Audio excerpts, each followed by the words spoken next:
चिंताजनक तस्वीरें आ रही हैं। नेपाल के हालात हर पल बिगड़ते जा रहे हैं। इस वक्त भी टीवी9 की टीम नेपाल में हिंसाग्रस्त इलाकों में मौजूद है।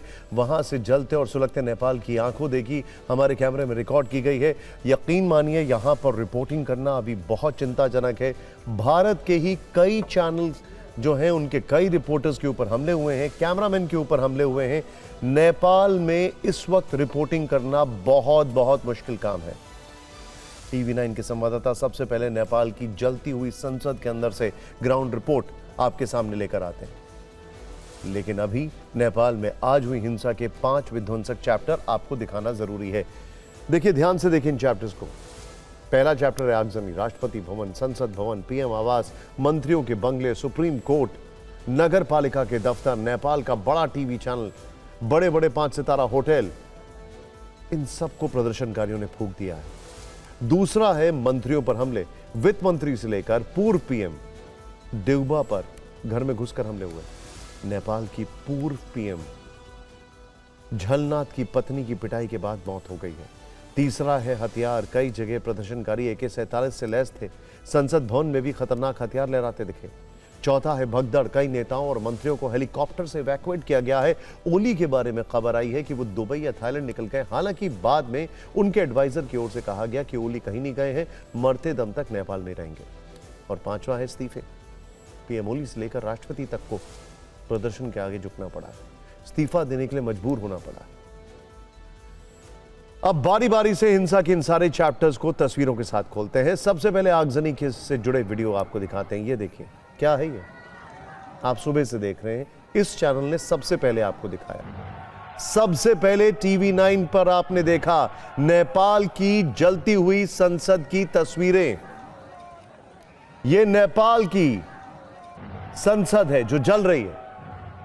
क्या आपने किसी देश की संसद भवन की ऐसी तस्वीरें कभी देखी हैं? किसी ने सोचा नहीं था कि नेपाल के लाखों युवा इस तरह संसद भवन में घुस जाएंगे। राष्ट्रपति, पीएम, सारे बड़े मंत्रियों को भागने पर मजबूर कर देंगे। नेपाल में संसद का यह बुरा हाल सुबह के वक्त हुआ है। सुबह सुबह बड़ी संख्या में विद्रोही नेपाल के संसद भवन में घुसते हैं, आग लगा दी। यह नेपाल का पावर सेंटर है, जहां कानून बनते थे, जहां से देश की सत्ता चलती थी, लेकिन अब वहां सिर्फ आग ही आग है। संसद भवन के अलावा प्रदर्शनकारियों ने राष्ट्रपति भवन में आग लगा दी। राष्ट्रपति भवन में घुसकर तोड़फोड़ की, राष्ट्रपति भवन में घुसकर हंगामा किया, वहां लूटपाट की। नेपाल के पीएम ओली का भी घर जला दिया गया। यह आग पीएम KP शर्मा ओली के इस्तीफे से पहले लगाई गई। पीएम आवास के अलावा प्रदर्शनकारियों ने पूर्व पीएम प्रचंड के घर में आग लगा दी। ऊर्जा मंत्री खड़गा जो है, उनके घर में आग लगा दी। फिर वहां से मिले नोट भी उड़ा दिए गए। राष्ट्रपति पौडेल का घर भी आग के हवाले कर दिया गया। पूर्व पीएम देउबा के घर में भी घुसकर आगजनी की गई है। यह नेपाली कांग्रेस पार्टी का कार्यालय है, जहां विद्रोहियों ने आग लगा दी है। इसी तरह कम्युनिस्ट पार्टी के दफ्तर में भी तोड़फोड़ की गई है, आगजनी की गई है। सुप्रीम कोर्ट, हाई कोर्ट, जिला न्यायालय, हर जगह बस चिंगारी और धुआं। इन तस्वीरों को देखकर कौन कहेगा कि यह आक्रोश की वजह सिर्फ सोशल मीडिया पर बैन लगाने वाला फैसला है। नेपाल में हिंसा के दौरान काठमांडू में कई होटलों में आग लगाई गई है। भीड़ ने कई सरकारी दफ्तरों को फूंक दिया है। भीड़ ने कस्टम ऑफिस तक को नहीं छोड़ा है। हजारों प्रदर्शनकारियों ने वहां भी हमला किया। कस्टम ऑफिस को भी आग के हवाले कर दिया गया। प्रदर्शनकारियों ने नेपाल के पूर्व पीएम झलनाथ खनाल के घर में आग लगा दी है। घर में उनकी पत्नी राज्यलक्ष्मी चित्रकार मौजूद थी। वो गंभीर रूप से जल गई। उन्हें तुरंत अस्पताल ले जाया गया, लेकिन उनकी मौत हो गई। नेपाल में मीडिया पर भी भीड़ का हमला हुआ है। कांतिपुर पब्लिकेशंस के ऑफिस में आग लगा दी गई। वीडियो में यह ऑफिस जलता हुआ दिखाई दे रहा है। इसीलिए मैंने आपको कहा कि वहां पे रिपोर्टिंग करना बड़ा मुश्किल काम है। कई इंडियन जर्नलिस्ट के ऊपर हमले हुए हैं। कई इंडियन वीडियो जर्नलिस्ट जो कैमरामैन, उनके ऊपर हमले हुए, उनको चोटें आई। कुछ जर्नलिस्ट के होटल्स में आग लगा दी गई। आगजनी के बाद अब आपको नेताओं, मंत्रियों पर हमले वाले वीडियो फाइल दिखाते हैं। नेपाल की सभी सरकारी संस्थानों पर विद्रोहियों का कब्जा हो चुका है। पुलिस सरेंडर मोड में आ चुकी है। नेपाल के मंत्रियों के साथ विद्रोहियों का सलूक इस तस्वीर में देखिए। ये नेपाल के वित्त मंत्री विष्णु पौडेल, जिनको सड़क पर दौड़ा दौड़ा कर पीटा गया। नेपाल के वित्त मंत्री पर लात और घूंसे बरसाए गए हैं। काठमांडू में वो प्रदर्शनकारियों के बीच घिर गए थे। अपने घर में ही, उनके अपने घर के ही नजदीक उन्हें दौड़ाया गया है।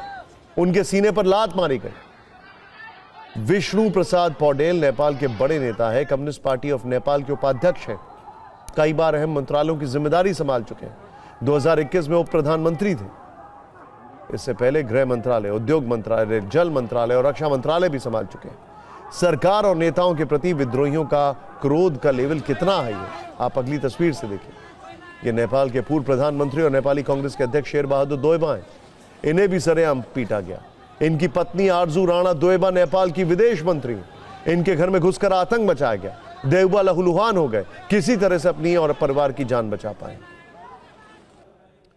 इन तस्वीरों को देखकर यह कहा जा सकता है कि आंदोलन नहीं, ये क्रांति नहीं, ये सिर्फ अभिव्यक्ति की आजादी की मांग नहीं, बल्कि एक प्रायोजित साजिश का परिणाम है। इस विद्रोह का कोई तो राजा है जिसके हाथ में रिमोट है, जिसके आदेश पर नेपाल में संसद भवन जलाया जा रहा है, मंत्रियों को पीटा जा रहा है, प्रदर्शनकारी चुन चुनकर सत्ता से जुड़े लोगों को टारगेट कर रहे हैं, सत्ता से संबंधित हर मंत्री और नेता को नुकसान पहुंचा रहे हैं। सोचिए, हर वो चीज जो लोकतंत्र को सिंबलाइज करती है उसको टारगेट किया गया है।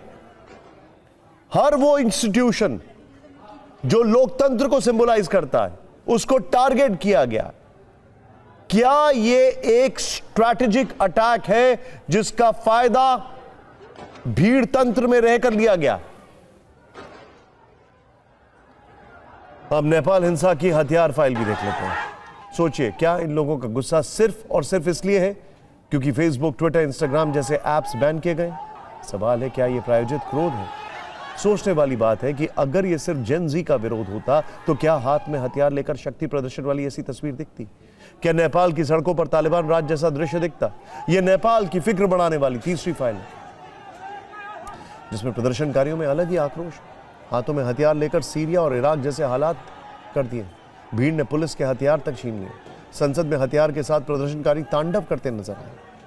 नेपाल में भ्रष्टाचार, सोशल मीडिया ऐप के बैन के खिलाफ शुरू हुए प्रदर्शन में अब तक 21 लोगों की मौत हो चुकी है, 300 से ज्यादा लोग घायल हैं।